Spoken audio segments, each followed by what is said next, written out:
Welcome to Literacy Mindset, where education leaders from across the country share strategies for improving K-12 instruction today and preparing for the challenges of tomorrow.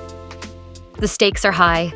Students are facing new academic demands, and educators are navigating an ever-changing educational landscape. Each episode, we explore the most effective literacy initiatives, innovative tools, and strategies that are reshaping education. Whether you're an educator looking to improve student outcomes or passionate about driving meaningful change in schools, the Literacy Mindset brings you the insights and strategies you need to stay ahead. This is where education leadership meets real-world impact. All right. Well, welcome, Mr. Troy Lange, to the Literacy Mindset podcast. Really excited to have you on today and dive into some of the things that you're doing in Eagle County. Yeah, super excited to have the conversation as well. Literacy, as we all know, is probably the most important thing that we can make sure our kids get from school, so that they can navigate the adulthood that we all live in. Yeah, it's a hot topic. We love talking about it. We love having different guests on here. You have a unique background. You've been in a couple of different states. Tell us just a little bit more about what kind of brought you to where you're at today. Yeah, certainly. My career started in the state of Wisconsin. Okay. As a school psychologist, working in a small district there, supporting special ed, and did that for about 8 years. Had always wanted to move to Colorado, so made the big jump in '95 and moved out here, worked as a school psychologist, director of special ed, and executive director of an educational association here, ABOCES, as we call in Colorado. Eventually retired. And then I got the call from Eagle County School District that they needed some help, and it's hard to say no. So I've been with Eagle for 3 years now as the executive director of their exceptional student services department. Classic story of a man serving the community. I'm done. Never mind. Okay, I'll help again. Yes, that sounds great. Okay, tell us just a little bit about Eagle County in general. Orient us to the map a little bit as audience is listening and wanting to know a little bit more about that. Yeah, Eagle County is a phenomenal place located in the Central Rockies, starting roughly with the town of Vail, which everybody knows about, and extending westward along the I-70 corridor to Glenwood Canyon. We have about 6,500 students, with some of the same challenges that everybody does around staffing. I think our challenges are amplified in these resort communities in Colorado. The housing costs and some of those things are astronomical these days, especially post-COVID, as everybody fled to smaller locations to live. But it's a great place to live and play outdoors for sure. And Eagle County School District is a phenomenal place to have kids attend school. We have the right things in place for lots of different groups of kids. Okay. Well, we don't shy away from hard topics here on this podcast. So let's just jump in and talk a little bit about the challenges that you face implementing intervention or literacy initiatives relative either to the population that you have and the uniqueness of it in a resort community like you've described, or just broadly speaking, focused on exceptional services and students in that. Kind of walk us through some of the nuances and challenges that you're seeing today. Sure, you bet. I think having been in special education my entire career, I think I've had the opportunity to see a fair amount of amazing opportunities for kids and some things that aren't, as exciting as I'd like them to be. Right. One of the things that I've noticed is that the quality of service that our kids get through interventions really is largely dependent on the teacher that is in front of the class. Okay. Their background, their skill set, their passion, as in particular in the science of reading and literacy, really could dictate, what kinds of opportunities those kids were getting and what kind of growth they were making. So I think that some of the biggest challenges really relate to, consistency and alignment, making sure that regardless of what school or what program the kids are in, they are getting high quality service, Right. high quality intervention across the board. And while that relates to staffing as well, the ability to attract and retain and recruit, high quality teachers. I think it also relates to really clarifying expectations with staff about what our programs should look like at the elementary level for kids, let's say with a reading disability, and what kind of interventions should be happening, and making sure our staff have high quality tools, have the training, and the expectation that that's what needs to happen so that we can know that our kids are getting what they need. Got it. Are there specific things that you guys focus on to try and ensure that consistency? Like, obviously, that's a big challenge. Yeah. What do you guys do to try and make sure that can be consistently delivered across the district? Yeah, from a leadership paradigm, I think starting there, just having that opportunity to talk to principals and involve principals and staff in the conversation about what they're struggling with. As I walked into this role, that was a unique opportunity post-COVID. Things were a little turned over, and really talking about what they wanted, and they really did want to understand and have somebody give them some expectations around what should be happening in special education. Principals have so many different things happening in their building. Oftentimes they don't really know a lot about special ed or have the opportunity to spend a lot of time supporting that. And so through that kind of stakeholder engagement process, we identified a need to create what we're calling a service delivery model, which is really articulating our program models, in particular for our mild moderate student population. Those are kids with learning disabilities and some other things, so that we know at the elementary school what should be happening, and we've identified interventions and provided training and given resources and monitoring progress to make sure those things are happening, and how that evolves and shifts as kids move into the middle school and high school. And so being really clear about what's expected at each level, and providing the resources and tools and structures so that if we have a teacher that doesn't have a strong skill set, let's say in literacy, they have tools and other techniques that they can apply so that our kids are getting that high quality tier 3 intervention that they need. Got it. Okay. Does it look differently in elementary versus the secondary schools, or do you try and keep it fairly uniform across K-12? Or yeah, I think it looks differently. I think one of the things that we do know about special education is it has been the most robust support system that schools have had, and so we end up having a lot of students who may not have had the best first instruction, or responded to that effectively, become identified and put in special education. And so our goal is to really have super strong intensive interventions in the core areas in elementary, so that we can help those kids who don't have a disability. We can kind of identify them and get them over that hurdle and put them, give them the opportunity to go back into regular education, allowing us to focus more intensely on the students that have very clear disabilities. But if we give them a super intensive intervention structure, through 6th grade, and we know that we have done everything we can to give that student the growth opportunities that they have in terms of literacy instruction, at some point they're going to plateau, and the return on investment for the student in terms of investing their time and trying to increase their reading, fluency, and the staff's time, it becomes, less valuable, I think, for those kids.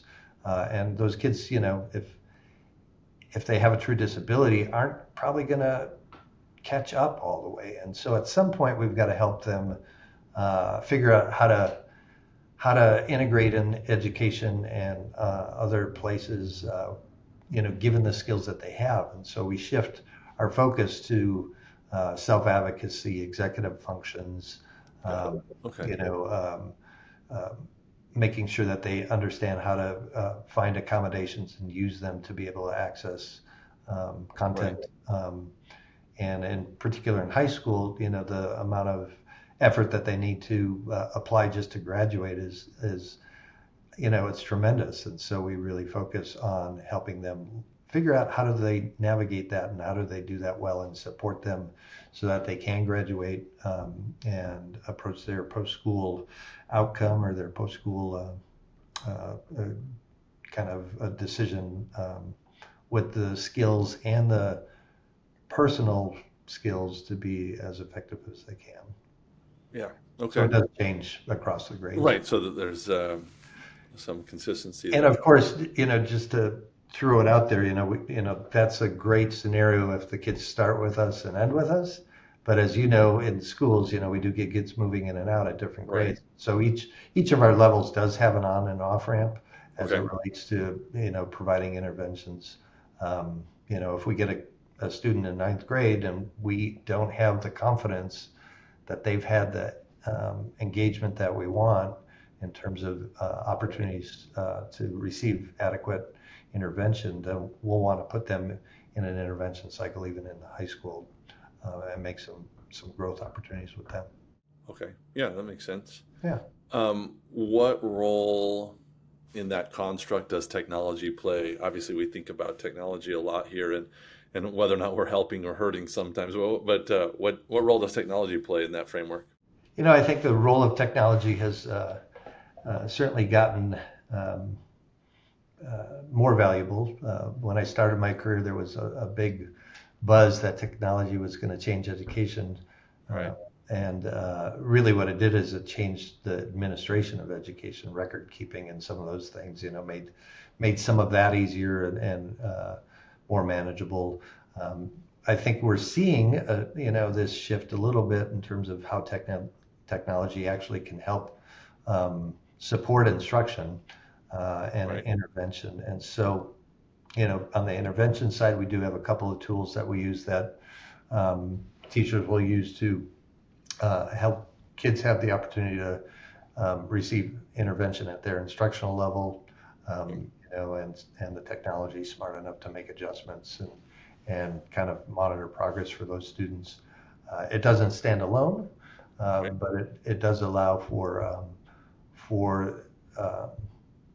students to have that independent opportunity to practice and see their own progress and make growth that way.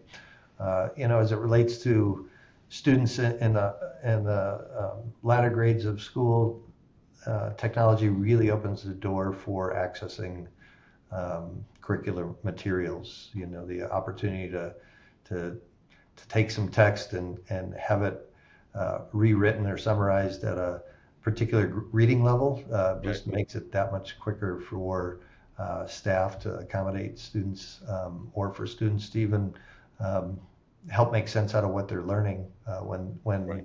the materials above their, let's say, their reading level. So that is pretty powerful in terms of just making sure kids can find an adequate place in a general ed classroom. And we were talking. You are a one-to-one district, so most students have devices. Do they take those home and have Yeah, they can take them home and use them, but for those purposes for sure. And a fair amount of our course content is run through learning management system platforms, and Right. so this opportunity to have kind of digital media helps students greatly to be able to then use that additional technology to make sense. We all rely on it now, with our speech to text as we dictate our text messages and emails, and of course the influence of AI as it relates to helping us do that more effectively has been pretty exciting as well. That's great. I like to put myself and our industry sometimes on the spot here as we are technology providers into schools and think about that, what are the pain points of technology, or what do you wish we would do differently or do to help make your job easier? Yeah, I think the challenges really relate to making sure that we're securing personal data, right? Like that's a Right. big concern. We've got to be assured that any technology that we use is cognizant of the fact that it can't share that data with other folks. I think ease of use is always an important factor, and you can be a great reading intervention program, but to It's too hard translate to use. into a technological platform requires the people with the skill set to look at user interfaces and design scenarios that are very different than laying out paper and pencil materials. I think as technology becomes more complex, then too the demand on network performance is a big issue. Right. And as we allow kids the opportunity to engage with technology, it also has that risk of potentially exposing kids to things that they shouldn't engage Okay. with on the internet. And so that filtering process is really important. Right. One of the things Eagle has done is we have a district-wide cell phone policy for personal devices, and students need to put those away during class. So you're a no cell phone district. Yeah, they Okay. can use them in passing periods and some other Right. places. Right. But as we were talking about downsides, the downside, typically has been kind of that distraction that Yep. personal devices bring, and so that's been a great step in terms of still giving them the access they need, Right. but just not interrupting class to do it. That's fascinating. A parent of teenagers myself as well, and thinking about this space, I still laugh at the number of times that text messages get sent in the middle of class, and then thinking to myself, why is my daughter texting me in the middle of class? Yeah, How does this work? So that's fascinating. I know that's sort of a growing trend that's it is. going across Yeah, the country. So nice to hear you yeah. guys talk about that. We're seeing discipline kind of improve. Back in the day, we'd be passing notes in class, right? And Of course. but I think the power of technology has allowed that kind of part of it to be a little bit too powerful and have Yeah. too much influence on kids' self-efficacy and esteem. And so we're excited that we're returning, time to instruction. Yeah, no, that's excellent. Well, you have lived in the world of IEPs for a long time, and you also described that at one point in time you were told that technology was supposed to solve many problems. Clearly, it solved the IEP dilemma, right? Yeah, I estimated that we spent probably about 50 days of staff time just writing IEPs. Hmm. That's a lot of lost instructional time. Gee whiz. And IEPs are amazing and wonderful documents, right? They're really this opportunity to have this robust conversation with the team and the family, Right. to identify, what are the 1, 2, or 3 things that if we did in a year's time, it would bring you joy, and make you really happy. And we've kind of lost track of kind of keeping it simple enough for parents to understand, and really make it complex for teachers. And unfortunately, what happens is the amount of support and conversations that we get, in our department around making sure an IEP is correct, that's in the thousands each year. The amount of questions we get about, how do I do this reading intervention correctly? That's not, that's It's not in the thousands. that's a handful, right? So Not in the thousands. we've shifted our focus, right? And I certainly know that it's really important to make sure that we protect the rights of our kids who have disabilities and that we have Sure. processes and procedures. But I think, we've kind of taken that so far down the trail that we've lost focus on what really matters. And so, I think if we could do anything to free up our staff to help engage parents better, it would be to be a little bit more concise and a little less jargon-esque in our conversations. We have so many acronyms, so many things that folks, unless they are educators, wouldn't understand, and we just talk about them like like everybody knows what we're talking about. Even on IEP, some of the listeners might not even know what that is. What's the T? Right. That's true. Well, let's go there, because on the technological front, there has long been maybe a buzzword, but at least some ideal thinking relative to personalizing learning. Right? How do we make learning more personal? So it's interesting. Someone who spent their career with individualized education plans, right? That really at some level been trying to personalize education for a certain population. What is it that the broader educational world or the software or technology world can learn about personalized learning from the exceptional services side of the house? Yeah, I do think special education probably invented personalized learning to some degree. You got to think, right? And as we think about that in the context of literacy, as an example, the goal around an IEP and creating an individual plan for a student is just that. Like, Right. where is the student at? What would be a rigorous target of growth that we could make in a reasonable amount of time? Right. And being able to measure progress and adjust if we're not making the progress we think we should be. And that's going to be different for each kid. And the tools that we use to get there are going to be different based on the needs of the students. But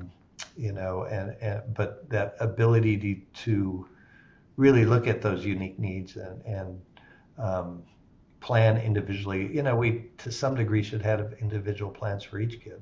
Right.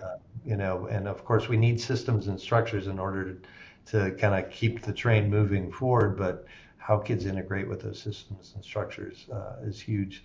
But the other part of, I think, special ed that relates to personalization is really a lot of the kids that we deal with are reluctant learners. They've been experiencing a lack of success in their learning, and trying to engage them as reluctant learners is really important, and looking at their interests and contextualizing the skill that they're learning within in the context of what they're interested in is a great way to keep kids engaged in their learning.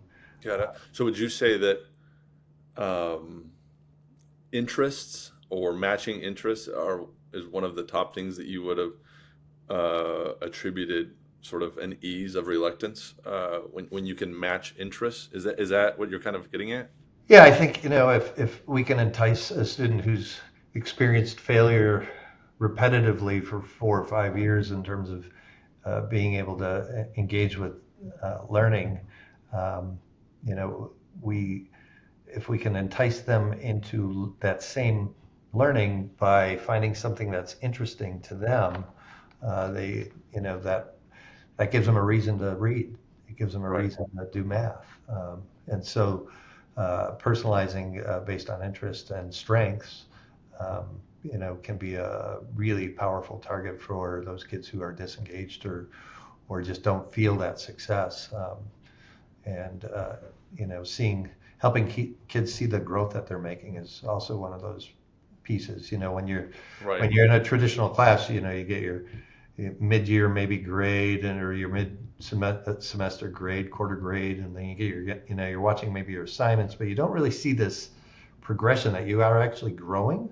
Right. As we do interventions and monitor progress, we can show growth. And when kids start to see that they're growing, just like adults, right? We start to see we're Right. making improvements, and it makes us want to do it more. So, That's fascinating you say that. We have a little thing that we do inside of our software where it sort of tracks every couple of weeks the Lexile level of which you're reading at, and kids being able to see that on their own is what yeah, half drives the engagement, we believe. At least yeah, that's what our data is telling us. Like they just like seeing like, oh, and they'll come up to the teacher, hey, how come I didn't grow in my Lexile this time? So I do think that there is something about giving kids the opportunity to take ownership of their growth. yeah. I That's a think really important point.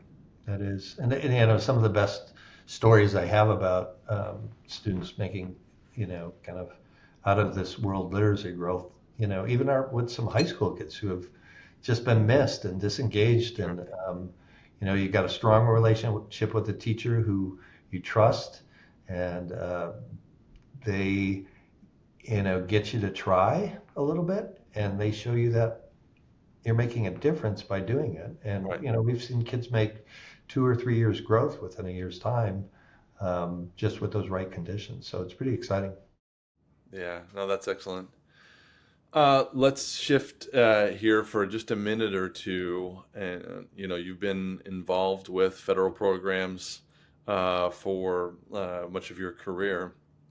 What what is the impact of federal funding, the way that things have? Obviously, there's a lot of talk and commotion in the world today about federal policies or federal organizations, but Sure. just from the lens of at least federal funding and how you think about that earmarked funding. What are your thoughts on that? Yeah, I think that certainly the funding for special education, which is through the Individuals with Disabilities Education Act, um, I think that does help ensure that we are uh, not discriminating and making sure that we have offerings for kids that are unique and different. Unfortunately, it's such a small amount of our total cost, less than 10% in our Right. case, of what we spend on special ed. We have about 140 staff members, and I can maybe cover 10 positions Hmm. with our federal funds. It really doesn't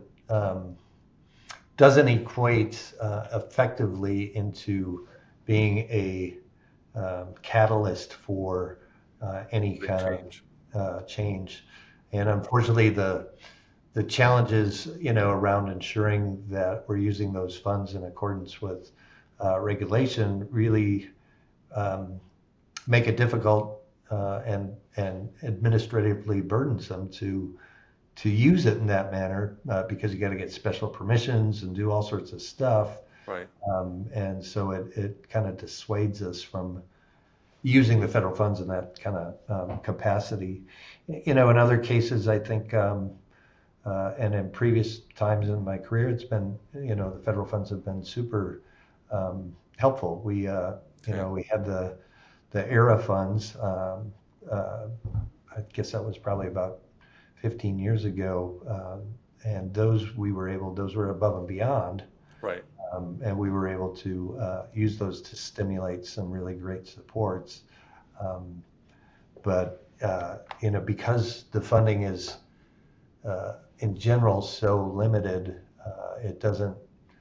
Um, it's a challenge to do things, and like any kind of funding program, when you're using soft funds, if those funds go away, positions go away, right? Right. And people go away, and opportunities for kids go away. So, you've got to be really thoughtful in terms of how you might apply them. Yeah. That's a good point, and I think that even now, right, we're sort of experiencing the post-ESSER money, right? That is there, and the new norm of how do we make sure that we can adequately fund the programs that we're working through today. Well, we could probably spend forever talking about these topics. It's a really exciting thing to be able to see the influence of exceptional services, special education on the world of personalized learning, like we talked about, and literacy for us is an important part of that. We'll wrap up maybe with this question then, Troy. what does the future of education look like 5 years from now? Maybe 10 years if you have something that you're really crystal balling it right now in the next 5 or 10 years. But just as you see and notice some of the trends that are happening right now, what do you see 5 years from now? Yeah, I think as it relates to special education, I do think that we're going to see a continued, at least in Eagle County, a continual refinement of making sure that the time that we're spending with kids is as meaningful as it can be and as productive as it can be, to make sure that our kids are growing and have the basic skills that they need to survive effectively in the world. So that's that whole consistency piece and making sure that regardless of what school they're in and where they go, they're getting what they need. Education is, boy, that's it's going to be an interesting step. I think we think that, all of it's going to become online and all that kind of stuff. I think COVID gave us a good example of why that most kids Why that's not a great idea at all, right? They're not designed to be independent learners, and thrive in that environment. There's a few, handful of kids that have the skill set and drive there. So I'm not, thinking that schools are going to go away. I think schools, is one of the most important things that we do is, we provide a foundational opportunity to develop, our young people to be contributing members of society and understand how to contribute to our democracy and improve the quality of life for everybody that we touch. So in terms of crystal balls, I do think technology actually will make a bit more of a jump. Okay. Some of the things that we do can be done better. I had the opportunity also to run the state's supplemental online and blended learning program while I was the director of the BOCES. And I always talked about this notion that if we could have universal studios develop and design, the instructional delivery of kind of more of that lecture series and use people like Robin Williams to be the face, right. We can then free up that time that teachers are using to work more specifically with individual needs and work more around the application of content. I think there's a way to do what we do better and actually extend the learning by taking some of the things that are kind of routine and automatic, and using technology to help us deliver that, so that we can then do the things that technology can't do in our local context. All right. Well, you all heard it here first. A future in which technology helps free up time for teachers to be able to focus on critical thinking and the higher application skills. So love hearing that. Thanks, Troy. Yeah, you bet. Thanks for tuning in. If you found today's conversation insightful, be sure to subscribe to Literacy Mindset. You can also follow us on LinkedIn and YouTube for updates, resources, and to join the conversation. Have a topic you'd like us to explore? Let us know. We'd love to hear from you. Until next time.